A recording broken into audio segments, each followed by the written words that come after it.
our conversation between the Home Renaissance Foundation and the United Nations Data and Family Team is actually met exactly our ambition and our future targets.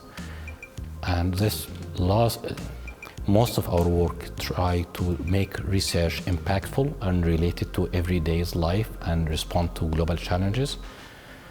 As family as a home is a major part of our research, and climate change as a major challenge, it was a perfect opportunity to really work with collaborative partners, to bring experts from across the world, to learn about new experiences and engage in conversations about how we can really collectively work on a research and practical basis to really find innovative and inventive solutions. So climate change is one of them, and climate change has been selected as one of the megatrends that we will research and find out about the impact of climate change on families and how families also can help to combat climate change. So this megatrend is guiding preparations for the 30th anniversary of the International Year of the Family, which we will observe next year.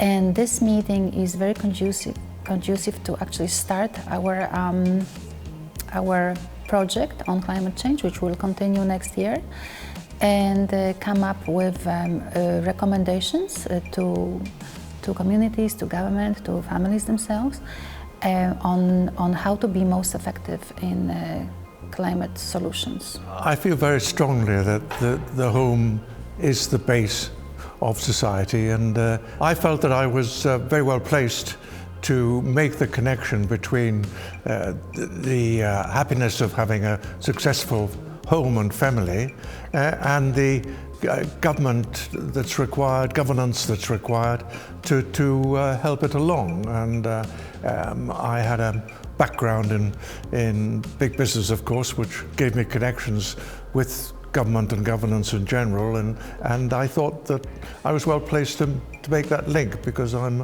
a very strong family person, and that was always top of my priority list. So making that connection seemed a good use of time.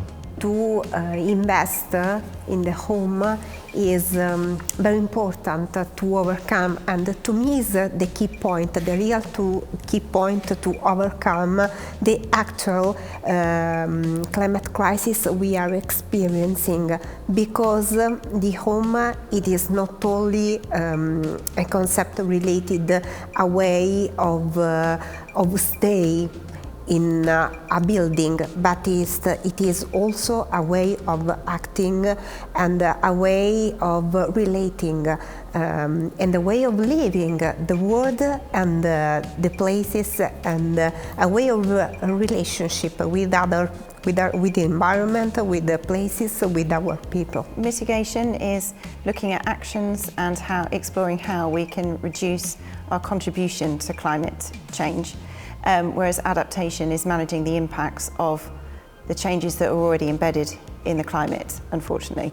So one of the reasons why adaptation is so hard to communicate about is that we have to face the fact and accept the fact that there are already changes that are happening to our climate, and that's quite a difficult thing sometimes to accept, because it means that we've had a permanent impact on our climate, whereas mitigation is more of a conversation of hope and empowerment, because there are still things that we can do in order to stop furthering the contribution that we're making. The Ladyfield Master Plan is a piece of work that we've been doing for the last couple of years, and it's about imagining and turning into reality a long-held ambition locally to build a sustainable, connected, caring community adjacent to the Crichton Estate in Dumfries.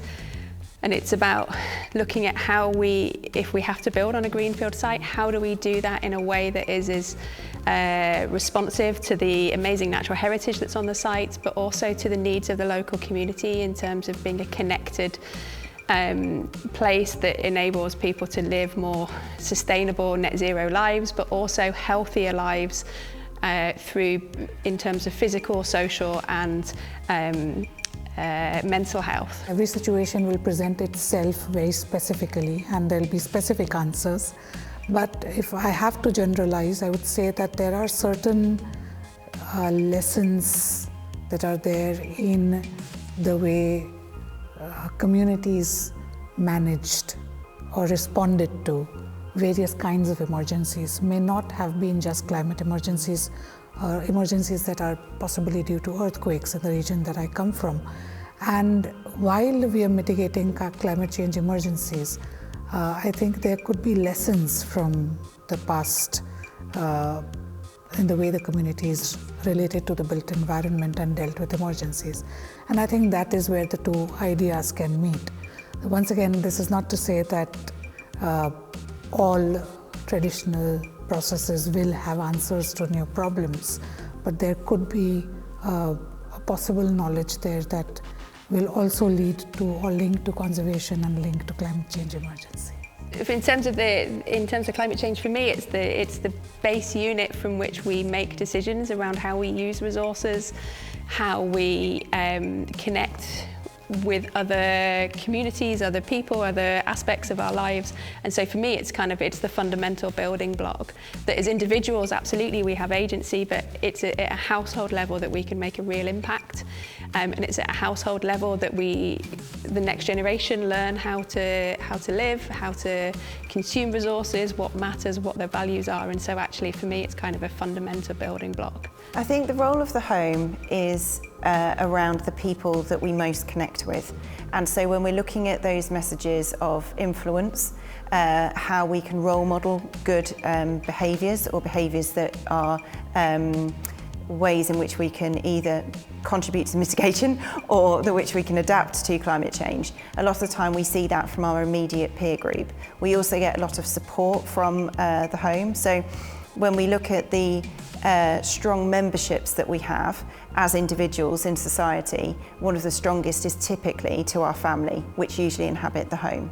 So I think a lot of those communications and a lot of those ideas for action come from within the home around how we can be successful in contributing to protecting our climate as much as we can. The home, defined as being a house, a household inhabited by people who are connected in some way and whose relationships are what make it into a home rather than a simple place of habitation, should be at the centre of public policy, because it is through the home and through the family that lives in the home, or the collective entity that lives in the home, that human identity is transmitted through time.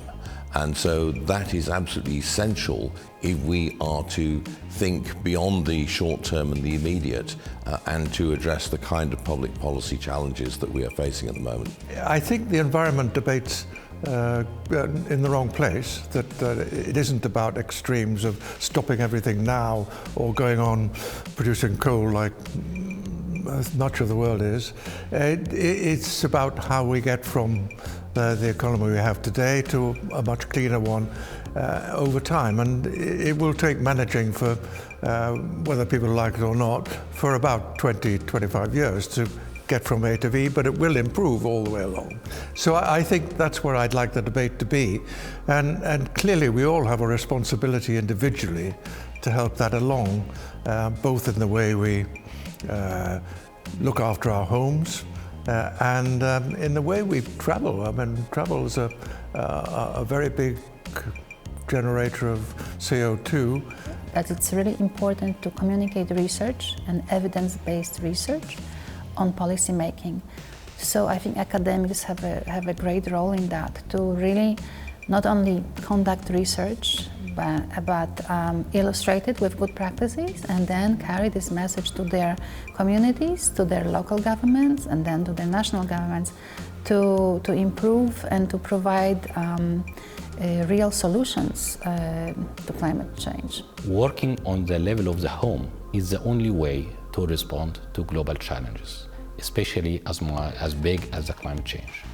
Because you are talking to hundreds of millions of people on everyday basis that they can make the difference. Impose international policies, impose regulations won't change how people live. But to speak to people, use the agency of the home and the family to have an impactful and meaningful response to climate change, work around strategies for how the daily practices and attitudes and behaviors at home will cut into carbon emissions, to try to support family-based approaches to neighborhoods, to communities, to be self-sufficient in the locality. It is the best way to really cut carbon emission and respond and stop actually the growing influence of climate change on our daily life.